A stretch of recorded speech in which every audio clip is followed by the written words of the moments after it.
क्या सुशीला कार्की बनेंगी नेपाल की नई पीएम? कौन है सुशीला कार्की? भारत से कैसे हैं रिश्ते? सुशीला कार्की से भारत को फायदा या नुकसान?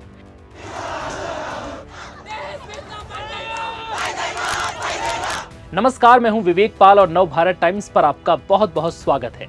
नेपाल में भ्रष्टाचार और सोशल मीडिया पर बैन के खिलाफ जनरेशन जी यानी 13 से 28 साल के युवाओं के प्रदर्शन ने पूरी सरकार को उखाड़ फेंका। आलम यह हुआ कि केपी शर्मा ओली को प्रधानमंत्री के पद से इस्तीफा देना पड़ा। सरकार के खिलाफ ये प्रदर्शन इतना हिंसक हो गया कि युवाओं ने राष्ट्रपति भवन से लेकर सुप्रीम कोर्ट तक और पूर्व पीएम केपी शर्मा ओली से लेकर कई मंत्रियों के घरों तक को आग के हवाले कर दिया। हालांकि अब सेना ने कमान संभाल ली है। तख्ता पलट के बीच अब सबसे बड़ा सवाल यह है कि नेपाल में क्या होगा? सरकार बनेगी या आर्मी का शासन होगा? अब इस सवाल से धीरे धीरे पर्दा उठ रहा है। अब नेपाल में अंतरिम सरकार बनने की कवायद शुरू हो चुकी है। गुरुवार को आर्मी चीफ ने अहम बैठक बुलाई। माना जा रहा है कि इस बैठक में अंतरिम सरकार पर सहमति बन सकती है। अब तक अंतरिम सरकार का चेहरा सुशीला कार्की को माना जा रहा है।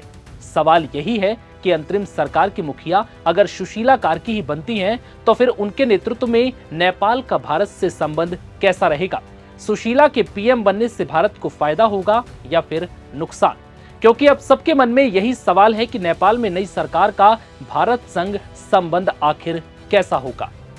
दरअसल सुशीला कार्की का जुड़ाव और लगाव भारत से बहुत पहले से रहा है। वो पीएम मोदी को बेहतरीन नेता के तौर पर देखती हैं। वो बनारस हिंदू विश्वविद्यालय से पढ़ी हैं। नेपाल में मौजूदा संकट के बाद अंतरिम सरकार के मुखिया के तौर पर सुशीला कार्की का नाम उभरा है। कार्यवाहक पीएम के तौर पर नाम सामने आने के बाद अपने पहले इंटरव्यू में सुशीला कार्की ने इस सवाल का जवाब भी दिया। सुशीला कार्की ने कहा कि वो इस जिम्मेदारी के लिए तैयार हैं। नेपाल में हालिया मूवमेंट की अगुवाई कर रहे जैन जी ग्रुप ने मुझ पर विश्वास जताया है। मैं भले ही छोटी अवधि के लिए हूं, लेकिन सरकार की अगुवाई करूं। इस दौरान उन्होंने भारत से रिश्तों को लेकर अपनी राय भी रखी। कार्की ने कहा कि मैं मोदी जी को नमस्कार करती हूं। मुझ पर मोदी जी का बहुत अच्छा प्रभाव है।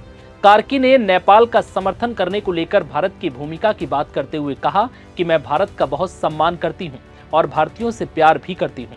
मैं मोदी जी की कार्यशैली से प्रभावित हूं। भारत ने नेपाल की कई बार बहुत मदद की है। नेपाल के अस्थिर राजनीतिक इतिहास का हवाला देते हुए कार्की ने कहा कि नेपाल में शुरू से ही समस्याएं रही हैं।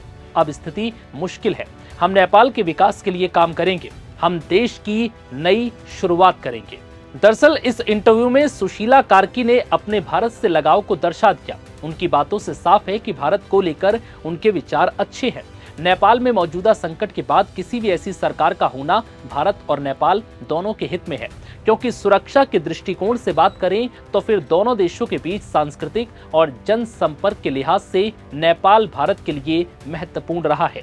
दोनों देशों के बीच 1751 किलोमीटर की सीमा लगती है। ऐसे में अंतरिम सरकार के मुखिया के तौर पर सुशीला कार्की का चुनाव राहत भरा फैसला है। दरअसल भारत के नेताओं के प्रति भी कार्की की सोच सकारात्मक है, जो नेपाल के ऐतिहासिक प्रदर्शन और संकट के बाद नेपाल और भारत के संबंधों को गढ़ने का काम करेंगे। खासकर तब जब पिछली ओली सरकार का रुख चीन की तरफ ज्यादा था। और शायद यही वजह है कि ना तो ओली अपने अंतिम कार्यकाल में भारत आए और ना ही भारत ने ओली के दौरे में बहुत दिलचस्पी ली।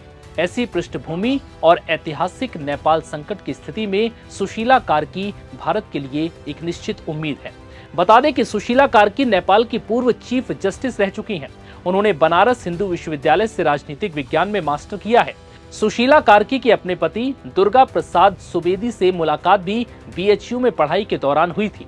दुर्गा प्रसाद सुवेदी तब नेपाल के एक पावरफुल युवा नेता थे। भारत और नेपाल से जुड़े संबंधों की जानकारी रखने वाले पूर्व राजदूत रंजीत रे नेपाल की मौजूदा स्थिति को बहुत नाजुक और संवेदनशील मानते हैं। हालांकि ये साफ करते हैं कि भारत एक स्थिर नेपाल चाहता है और नेपाल में जनता की आकांक्षाओं से जो भी अगला नेतृत्व हो, भारत उसके साथ काम करेगा। तो ऐसे में सुशीला कार्की भारत के लिहाज से भी काफी अहम हो सकती है, जिससे कि एक बार फिर भारत और नेपाल के रिश्ते अच्छे हो सके। फिलहाल इस वीडियो में इतना ही। इजाजत दीजिए। नमस्कार।